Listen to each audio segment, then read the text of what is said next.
really excited to have Kevin and Mike. Kevin, I've known for about 15 years now, 12 years, right? It's been a while. Mike, you and I have known each other for about 5 minutes here. And I've known of you for a few more months than that, but really, really excited for everyone, for the two of you and for all our attendees joining today's session, today's Matt's Chats, the month of March Matt's Chats. And I'm really excited for this one. I mean, I'm always excited for them, but this one in particular because it gives us a really, really good excuse to talk about that two-word or two-letter acronym that we all love talking about, or maybe some of us are bored of talking about, but AI.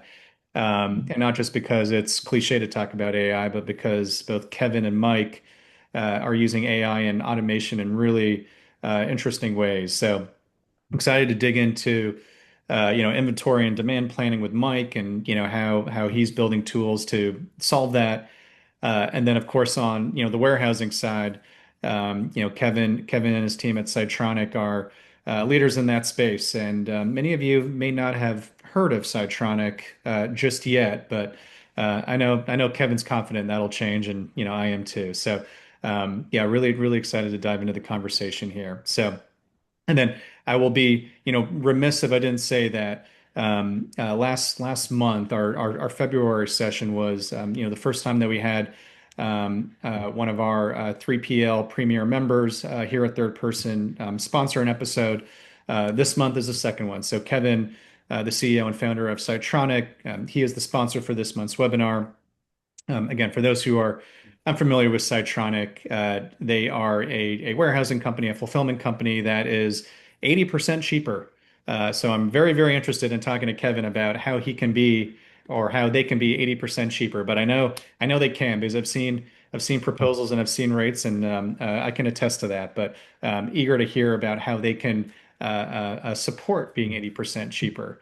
I know that their business is powered by robotics, so there's probably a lot for that. So, without further ado, would love for Mike and Kevin, to give introductions. Maybe just introduce yourselves, your companies, the companies that you run today. Maybe a little bit on your background, before your respective businesses, and then would love, like in maybe a couple sentences, just sort of discuss what it is you're solving. So, yeah, maybe Kevin will start with you, and then Mike. Oh, Kevin, I think you're on mute. Yep. Thanks, Matt. Yeah, happy to be here and happy to support you guys at Third Person. I think you guys are doing a great job for both 3PLs and brands alike. So I'm Kevin Gibbon. Right now, CEO, co-founder of Cytronic. We're about a year and a half, almost 2 years old now.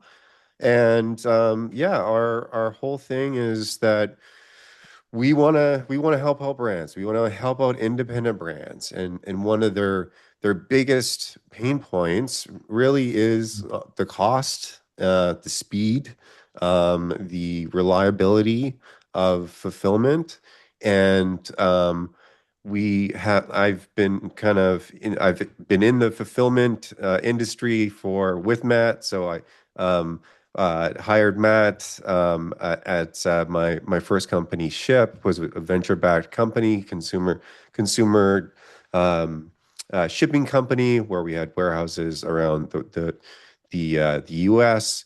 And then I had a second company called Airhouse that was basically a managed marketplace for 3PLs. So know the space very, very well, and Matt very, very well. And I think with Cytronic, it really was it wasn't robotics for the sake of being robotics. It was the sake of like understanding brands, like what their biggest pain points were. And so I saw like basically running the 3PL, basically that's what we did at Ship, more or less, without the storage component. And then at Airhouse, where we had dozens and dozens of partners that we would basically we were like the 4PL. So, as it doesn't know what that is, we're kind of the layer on top. So you could use a number of different nodes in our network, and we would always try to get the best warehouses onboarded and everything like that.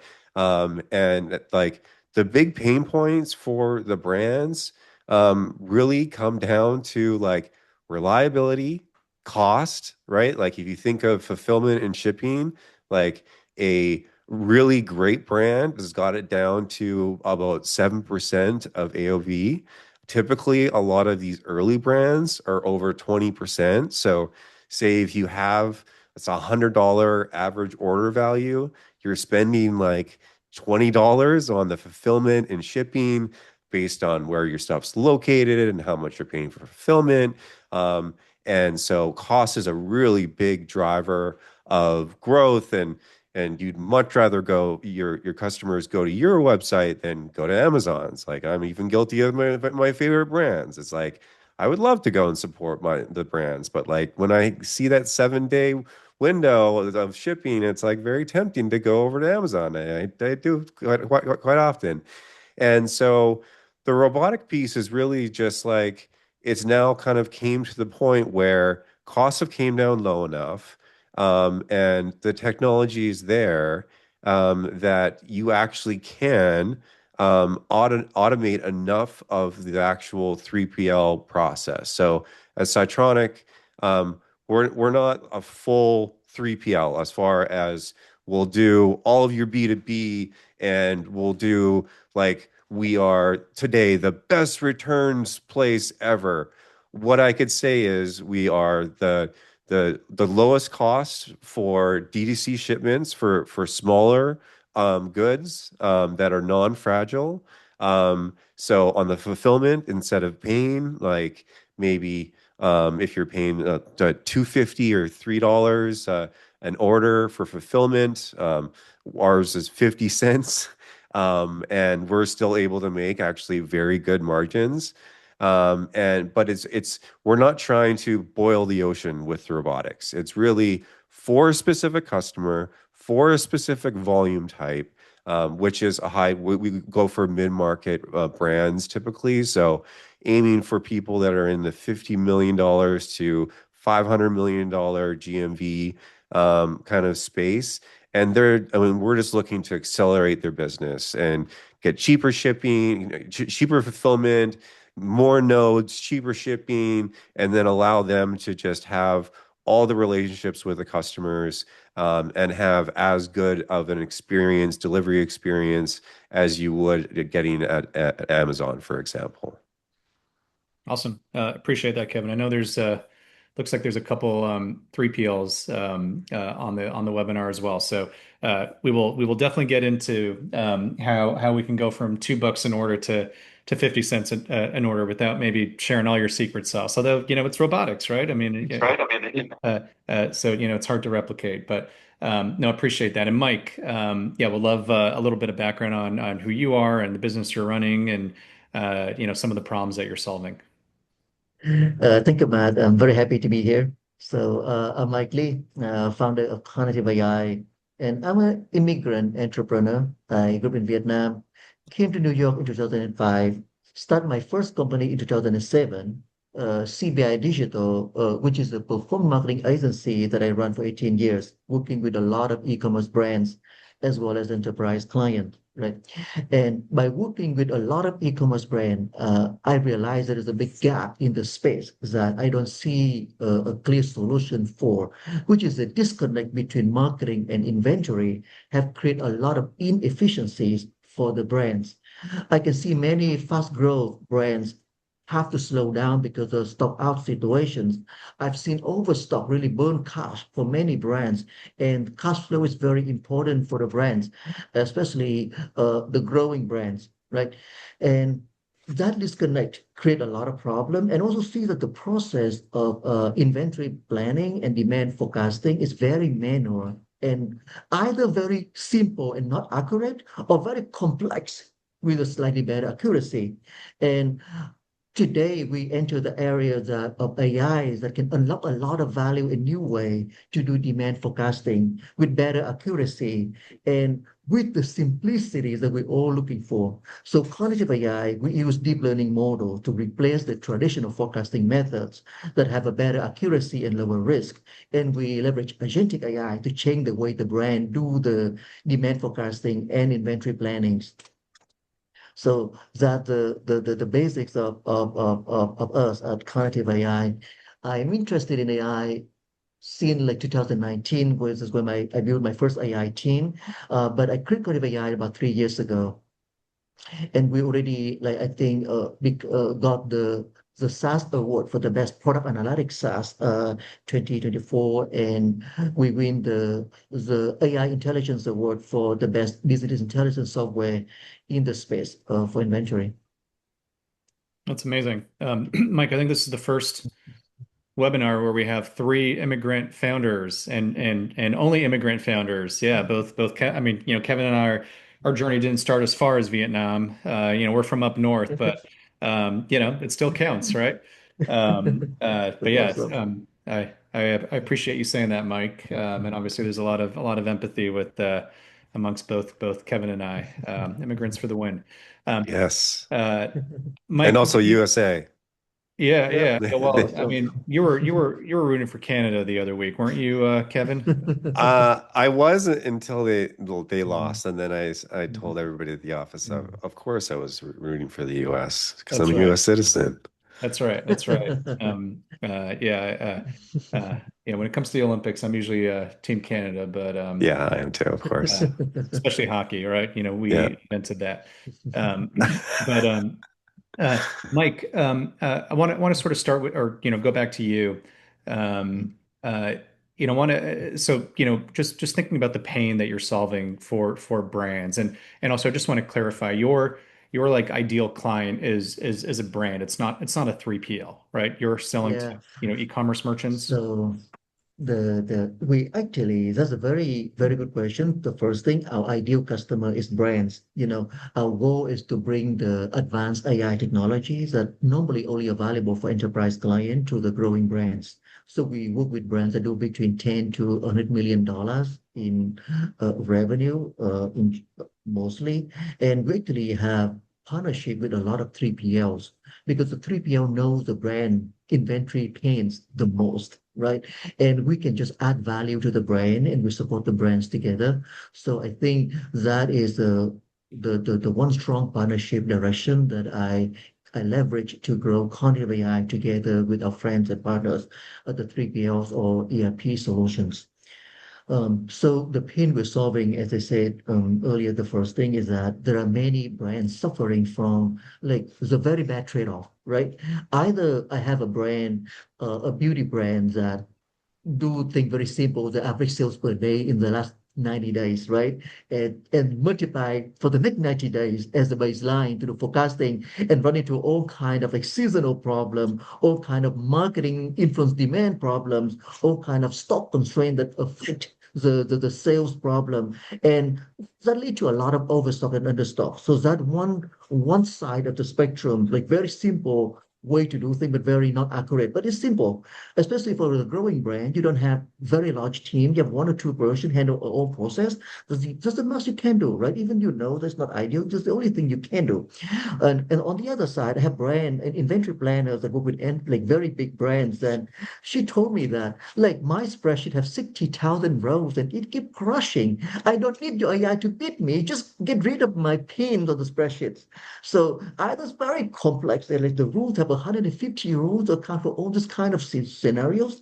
Like all of that is the pain point, right? So Conative AI with the deep learning models, it actually can replace all the complex rule system. You now have AI brains that understand all the constraint about your business and the market without you have to specify any rules for it. It understands it all. And also the key of deep learning compared to the previous version of forecasting method is that AI can take in a lot more data stream as inputs.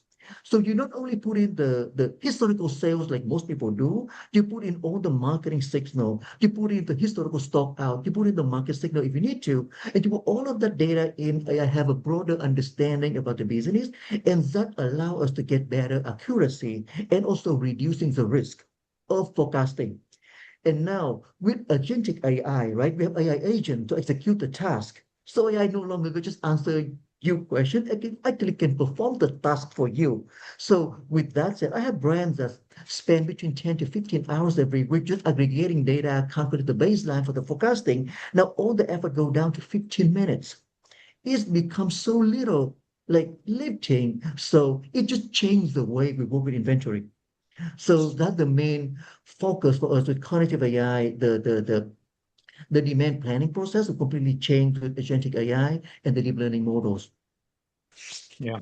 Mm, Um, I always say that, like, I think demand planning and inventory forecasting is the toughest job in e-commerce, right? Like, managing a warehouse is easy, Definitely. right?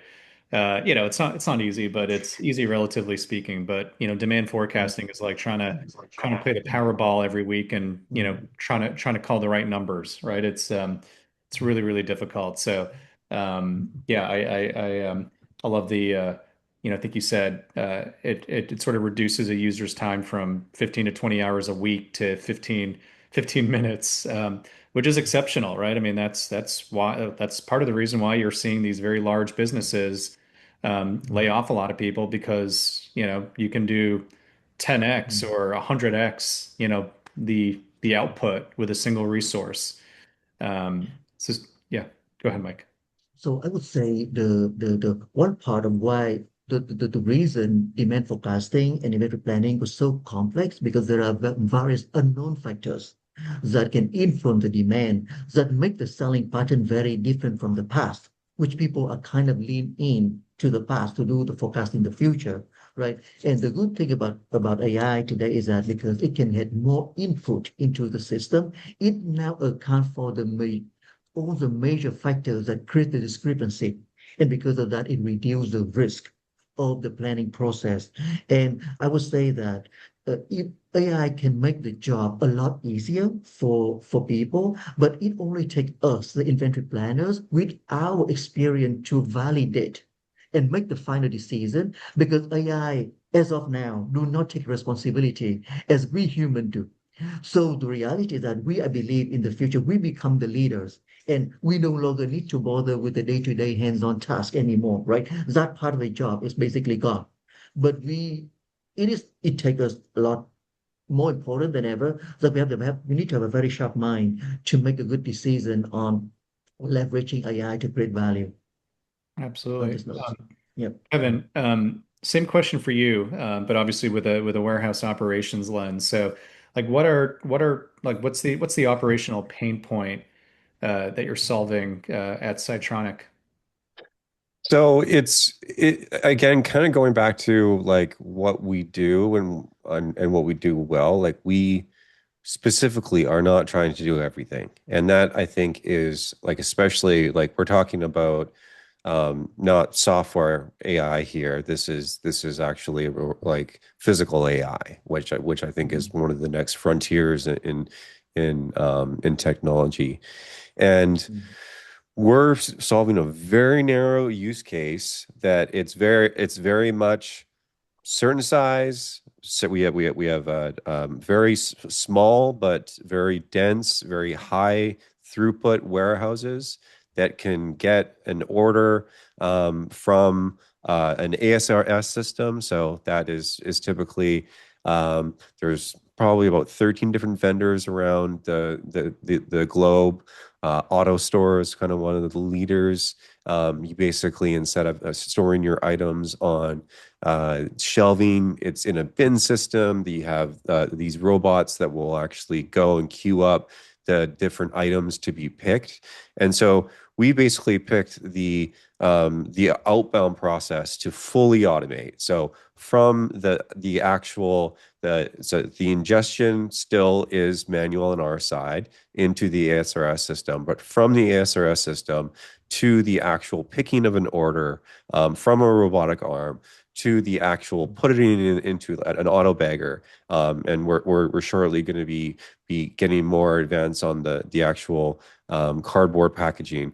But we're trying to completely just automate that entire that one use case for these brands, and that's why we turn down a lot of business because they're not the right for us. Like size is a real like the amount that we get paid a lower dollar amount, absolute dollar amount in profits per transaction, but our throughput is just much higher. And so that means that the space that we have, the opportunity cost is just so great. So we actually look at people that might use software like Mike's that are extremely great at inventory planning, that are moving their items really, really well. But I think that you need to just pick off that one use case. And this happened with software AI, right? Like initially it started off as like basically like a really good chatbot with Chat GPT that kind of took the world by storm, and now you see it infiltrating absolutely everything. And so, but they picked a very narrow use case. A lot of things changed. So, like in on the AI front on the software side, like GPUs came down in cost. There was a lot of software breakthroughs, and it was just the right time. Same things happening for robotics. So when I would actually say that the leader in the space technology wise would be Nimble Robotics, if anybody's heard of them. So they started in 2017, and they do have a fully automated warehouse. But at the time, things were just so expensive, and so they built a lot of stuff in house, ton of R&D. I think they've raised $200 million.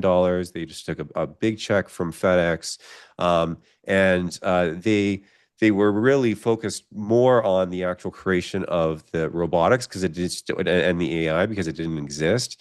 Versus us, we're kind of using as much of the off-the-shelf components as we can, and then building the custom robotic solutions that we need to. So one example would be the input for an item. We've created our own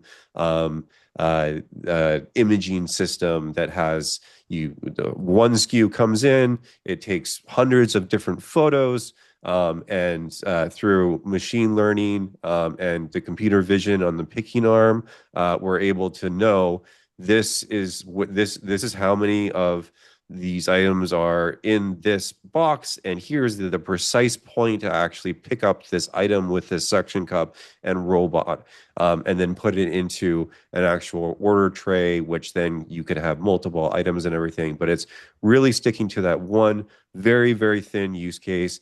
And I'll even share some numbers. So like our first customer we signed, 500,000 orders a month, like before we've launched. Like that is how big of a deal it is to certain customers.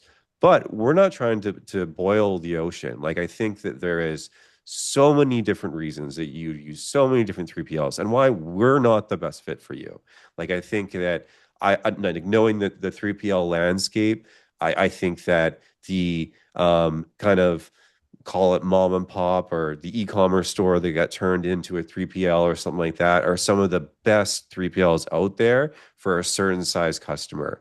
And some of the ones that are like the larger ones, like the Seco, may be really good fit for somebody who is international, that has a big fulfillment team that is able to kind of work with all of their different like their different WMSs for different warehouses and work with their individual warehouses, and it's not an altogether put solution. So I think that just as there is in the carrier side, there's going to be something for somebody, right? USPS dominates the very small parcel, and like DHL or call whoever dominates international, and all of these different things. There's just the space is so big. There's so many different types of customers, different items that you can just focus on. And also just with the technology with AI, you should just focus on one use case and make sure that you nail it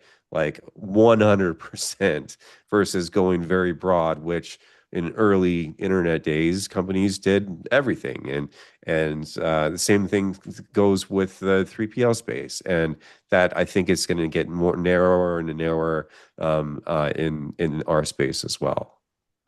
Awesome. Um, if anyone has questions throughout, feel free to pop them in the chat. I know Marcus, you just asked a question. We'll get to that in a moment. There's also a a fancy Q&A button on the bottom if you wish, but either put it in the chat or pop it in the Q&A, and we'll try to get to some of them on a rolling basis, and certainly leave the last few minutes for a Q&A. But with the next 10 minutes or so, I do have a couple more questions that I want to go around the horn with. One thing I do want to talk about is, economics and ROI, because I think that's something that, is obviously of interest to buyers when they're making decisions. And I realize with Cytronic and, Kevin, there's not really an investment for your customer in the robotics, right? That's your cost. And Yep. but with Mike and your software, obviously there's a cost. So would love, maybe Mike, to start, would love just to kind of understand what your pricing model is. Sounds like it's SaaS, but even if it's just sort of ballpark, we'll love to kind of understand what that looks like. And like in my head, I'm thinking about, um, I think you said that your sort of ICP is like 10 to 100 million, which captures a very large slug of merchants, whether they're Shopify or non-Shopify merchants. Um, but in my head, I'm sort of as I calculate or try to calculate the ROI, if I'm a buyer, if I'm doing 30 million in sales, right, a year, I've got 5 million in inventory. I'm trying to understand, like, how can you help them? Like, how do you think of it in terms of like saving money, or is it saving resources? Or yeah, maybe just talk a little bit about that sort of ROI calculation. So the first thing for Conative is that like our pricing model is between 1 to 5 thousand a month in general for the brand at that revenue range, right? So you spend between 10 to like 50, 60 grants a year for a solution, AI solution like Conative. And I said, I want to make sure the pricing is accessible for the growing brand, not just like enterprise clients. No, for in the example you say, like if we have a brand doing $30 million and $5 million in inventory, the saving is at least 500,000 or more of those cash actually on the inventory more optimized, and the value the brand get from a solution like Conative actually threefold, right? Because Conative we have a better forecast and we can see things so very early in advance. Branded using Conative actually no longer run into understock problems because you see the inventory gap, you know exactly which SKU you're going to be out of stock at which date in the future, and you know your lead time, you know your holding period. So the risk of having low stock product is very low. The brand that work with us, they become so proactively. Like we have a supplement brands that before when the product getting close to expiration date, right, they have to get the product out at 70% off, right, just to get it out. And now they no longer have that kind of sales. It's just gone. The problem is gone, right? And on the overstock, the deep learning can reduce the overstock forecast about half of what general method could be. So the overstock problem is down, understock problem is down. But the real value is not even that. Is that you need less cash to buy inventory because you have a better inventory turn with better forecast. So I have a brand that grew from $10 million to $25 million in 2 years. But in the process, the cash they need for inventory go down from 2.5 million down to less than a million because they buy almost every 2 weeks with smaller POs. They do forecast and they do very regular purchase because they will feel more confident with the forecast. So it is better cash flow. You free up more cash for better marketing, better operation, maybe better robots on the 3PL. So all of that saving is the value gain for Conative AI in terms of the economics. But definitely the gain is like many times versus the cost, and that's the beauty of SaaS business model and AI models as well.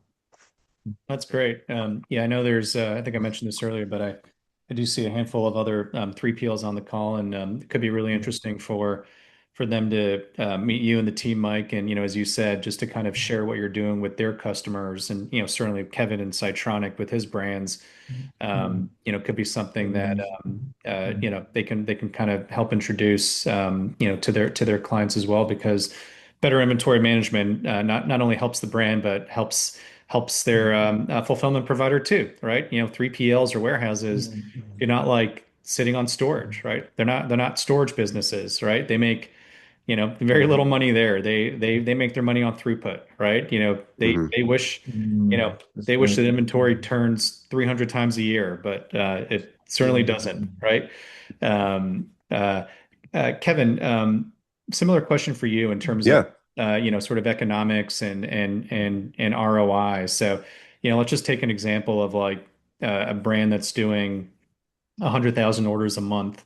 Yep. So, certainly a larger mid-market brand. Mhm. Um, what's the impact on them? Like, maybe I don't know, what's helpful to sort of compare that with like a typical sort of benchmark 3PL price. Let's say I'm a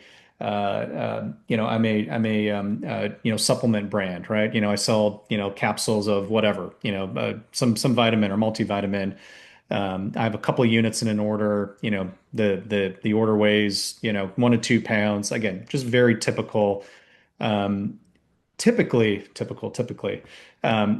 I would find that for that 2 unit out the door with, on average, right? Again, Mhm. just sort of generalizing here with the 3PL, let's just say it's about $3 for fulfillment, and Mhm. that might include, the pick and pack as well as a little bit of receiving and storage and other kind of overhead, and then let's call it $7 for shipping, right? For a 1 to 2 pound order. So, $10 out the door for that 100,000 order a month shipper, $1 million in spend.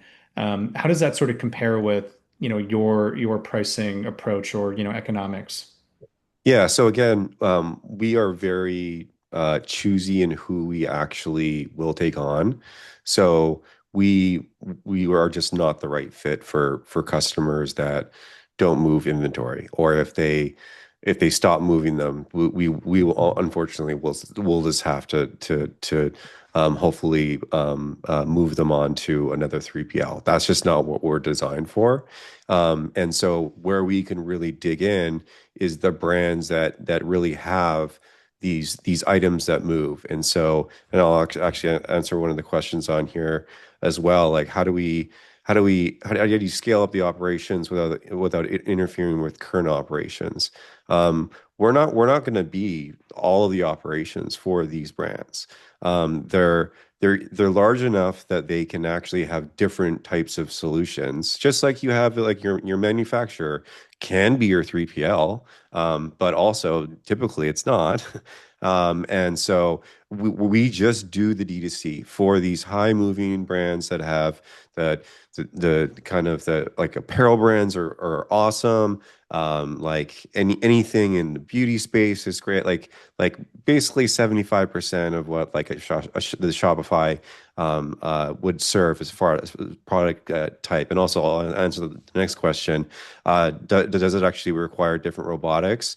It does for different pieces of the process. So for the picking process, some products do actually require different picking arms. So we'll actually route the specific items because we know what's in the bin, what's going into an order to the specific robot. Or like we do also, we're starting off with like a human solution as well. Robots cannot do everything.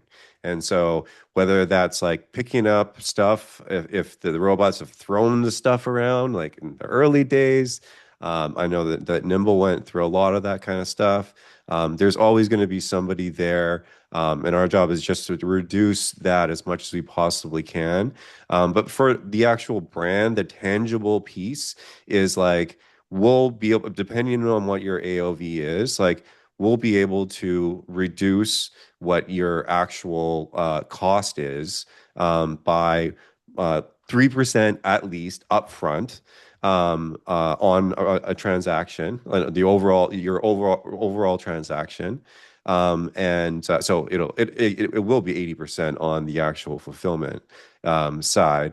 But what we see even as a bigger piece is that when you can go to a multi-node solution, when you can get items out faster, and what I'm talking about is like the time from order to the actual packaging to getting into the actual vehicle. We run our warehouses 24/7 because we don't need to have a lot of people on. And so we're able to get that order out packed right as quickly as we possibly can.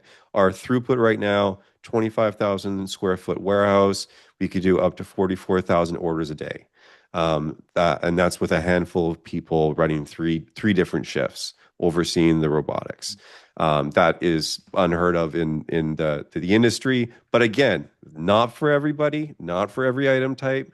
We're very particular, and it has to be the right customer. We do very well with customers that have a lot of SKUs, because typically, if you are running a manual operation, like say for apparel, you have a high order item count per order, and you're having to go and pick up 4 or 5 different items, and that typically costs a 3PL a lot because it's a lot of labor. For us, it doesn't. It's the robots that move that after you get past the capex investment and all the R&D investment, which is what we do for on top of the brand. So if a brand wanted to run their own robotics 3PL, which some do, it would be like an investment of $4 to $5 million up front, into some like the first piece and the biggest bang for your buck is an ASRS system. And then everything else is kind of incremental. So the sortation, the picking from the actual bins, all of that, you just continue to reduce the actual cost. But we're not trying to be everything for everybody, and that's how we can actually reduce the cost. And then once you're able to provide very fast shipping, so whether that is using so today we're live in Chicago, we're launching Dallas, LA, New Jersey this year. We're currently building out those facilities. If you use our multi-node solution, you'll be able to get 1 to 3 day shipping, which if you advertise that on, and this is a very important piece, you have to advertise that before people get to the checkout screen. So you need to say, like, we are just like everybody knows, Amazon does the shipping before, but that's kind of inherently known from Amazon. If you are a DTC company, you are going to have to run campaigns, your email your customers, tell them that you could actually do it, because then they'll actually go with you versus going with Amazon. And so that uplift in both AOV, and also the return rate is just, it completely changes the game for these brands.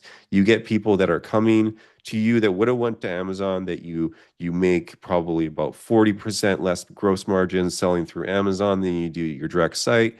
You don't have any idea about your customers at all. There's no information. You can't like target them as far as any sort of promotions and stuff like that, which like brands heavily rely on that to scale up.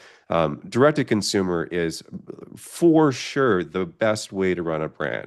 And I think Shopify has proven that. And the biggest part on why I think that Shopify is not as big as Amazon is that like it really is the time to delivery. It's just that convenience factor. And so that's what we're really trying to do for a subset of brands. And then obviously we'll expand our offering for that. But we're just focused right now, expanding what we have to as many different cities as possible.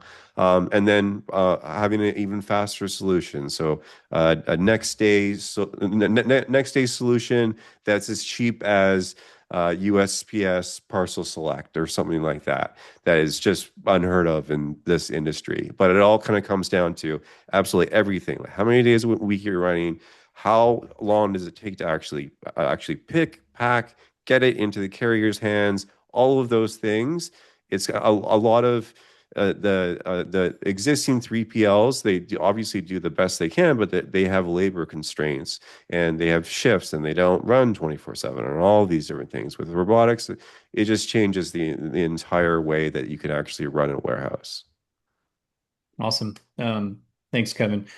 We have a few more minutes. I'm glad that Kevin knocked out a couple of the questions there. If anyone else has questions, feel free to pop it in, and we should have time to get to one or two of them.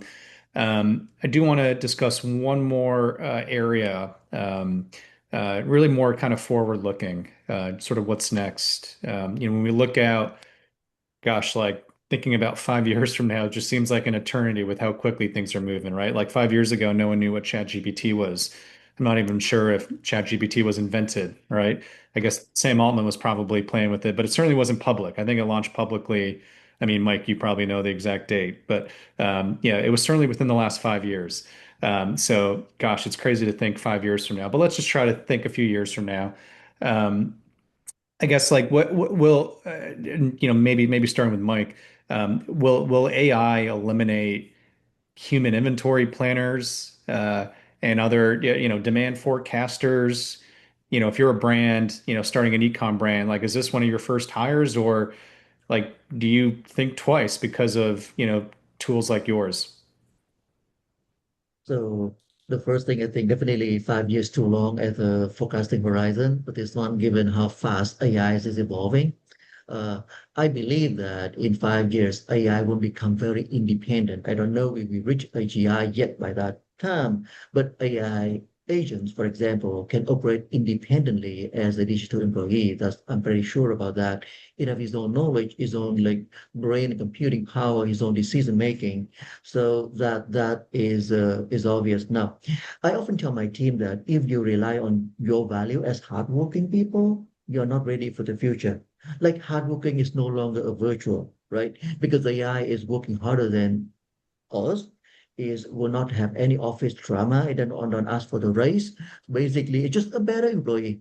So what we really need to do with that, either we build technology or technology which Conative AI is about to do, like develop and evolving technologies, or we become decision makers with very sharp judgment and make decision and take responsibility. Because the best AI today still cannot answer that if I want to go from $10 million to $50 million, what do I do? It's to give you not very good answers. It is still us, the human, take all the support from AI and make that call, make that decision, and be responsible for the results. And I believe that it is us to become like, I believe that this next 5 year will be very exciting because for us who really embrace AI, it makes us become like a kind of superhuman. We can do a lot more with a lot less, right? So I believe that that is the future. AI going to be very independent employees or agents that can execute the majority of tasks we are doing right now. I don't see that inventory planners get replaced like completely. I see that the work is like 90% less effort. I do see the value of decision making is there. I do see that we are responsible for all the efficiency and operations and the but but I think that AI will take away all the simple work, the day-to-day hands-on work. The same way, like, Kevin is automate a lot of the warehouse working, right, with robots. Like that type of work is gone. Like, so for us, it's all about human making good decisions for the future. Awesome. I love that, Mike. I'm gonna probably start using that one. That hard working is no longer a virtue. Yeah, that's something that would have gotten me in trouble very recently if I said, I don't encourage hard work, right? But and I know, you probably said it a little bit tongue in cheek, but it's true, right?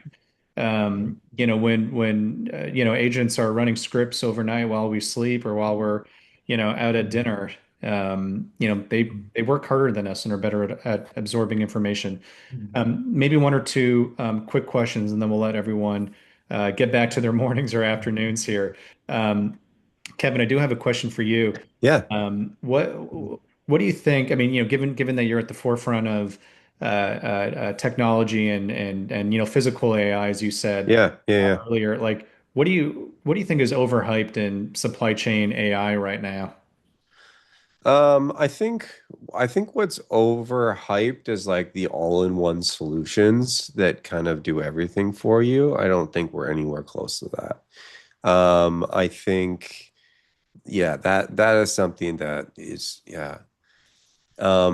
Otherwise, I don't think this industry gets that hyped up outside of like the Shopify's and stuff like that. And I'll kind of pivot on Mike's question as well. Like I think that the direction of like smaller teams, more independent brands, all of that is just gonna get accelerated to hell with Yeah. AI. And that means within your as you're thinking about creating a product, like I could go in and I could create a product and I can get like CAD drawings and I could get it 3D printed or whatever and get run a small inventory test and I could go and do the ads and actually use an AI to actually create a bunch of different ads and test them all and see how they work and find that product that that customer wants. And then you could just scale it up with all of these different tools. And Mhm. you don't have to make the same mistakes as a lot of the other brands before you did. You're able to just kind of learn. So what I think that it means is for everybody in every industry is that you do more with less. So brand there's going to be $1 billion brand with one person Mhm. running it.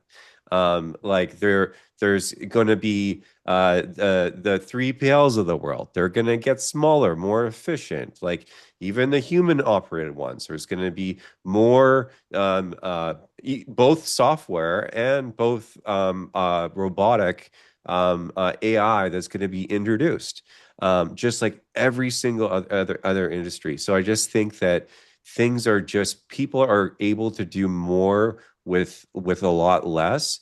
And so I think that who really wins is the end consumer and then also the creators of these products. So the ones that dream up of maybe that it's that niche product that actually is a pretty big niche, that they're able to create it, manufacture it, do the advertising, do global distribution, like all of these different things that were locked up inside of like a massive CPG company before, all getting democratized for all different channels. So I love the TikTok, for example. Like that is just blowing up. Like I see teams of like three people that are doing like $100 million in revenue. It's unbelievable. Outsourced manufacturing, outsourced like advertising, everything. It's just you have an idea and you're able just to have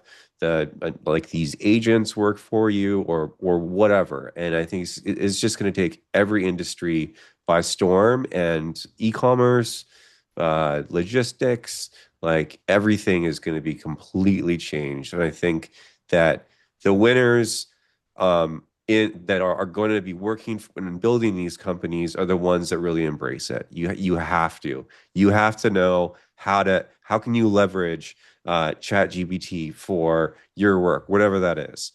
Even if you are in a 3PL, like, okay, now I can handle, I'm an AE for a 3PL. Now I can handle 10 times the amount of people. I could do 10 times the amount of research and on these different brands. Like it's just making people so much more efficient. It just impacts every single aspect of every business, honestly.